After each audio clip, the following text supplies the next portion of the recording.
warahmatullahi wabarakatuh. Perkenalkan, nama saya Uray Nurdiansyah.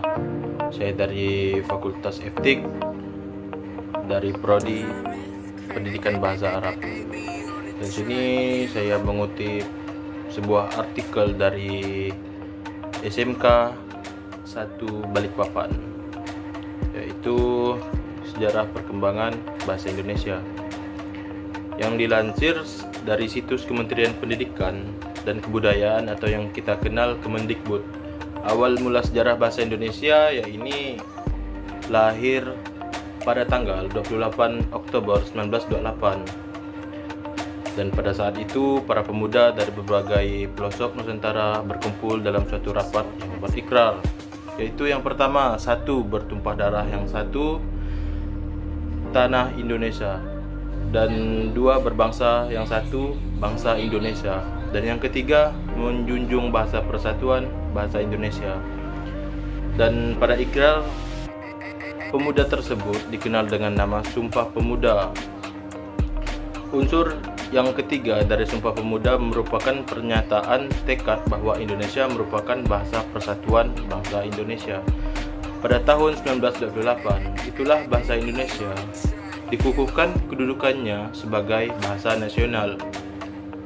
Nah, bahasa Indonesia tersebut lalu dinyatakan kedudukannya sebagai bahasa negara pada tanggal 18 Agustus 1945.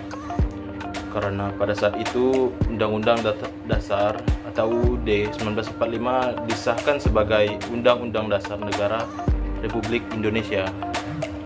Dalam undang-undang tersebut berisi bahwa bahasa Indonesia negara ialah bahasa Indonesia. Lalu dari mana bahasa Indonesia berasal? Berdasarkan keputusan Kongres Bahasa Indonesia II tahun 1954 di Medan, antara lain menyatakan bahwa berdasarkan sejarah, bahasa Indonesia mempunyai akar dari bahasa Melayu. Bahasa Indonesia tumbuh dan berkembang dari bahasa Melayu yang sudah dipergunakan sebagai bahasa perhubungan atau penghubung bukan hanya di Kepulauan Nusantara, melainkan hampir di seluruh Asia Tenggara.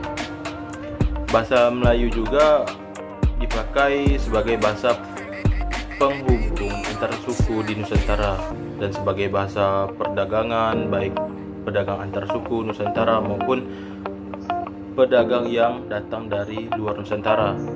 Informasi dari seorang ahli sejarah Cina, Ai Tixing, yang belajar agama Buddha di Sriwijaya, antara lain menyatakan bahwa di Sriwijaya ada bahasa yang bernama Koen Loyun.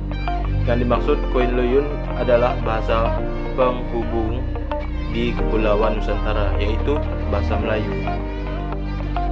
Perkembangan dan pertumbuhan bahasa Melayu kini tampak makin jelas dari peninggalan kerajaan Islam, baik merupakan batu bertulis seperti tulisan pada batu nisan di Meinit Tujoh, yaitu di Aceh,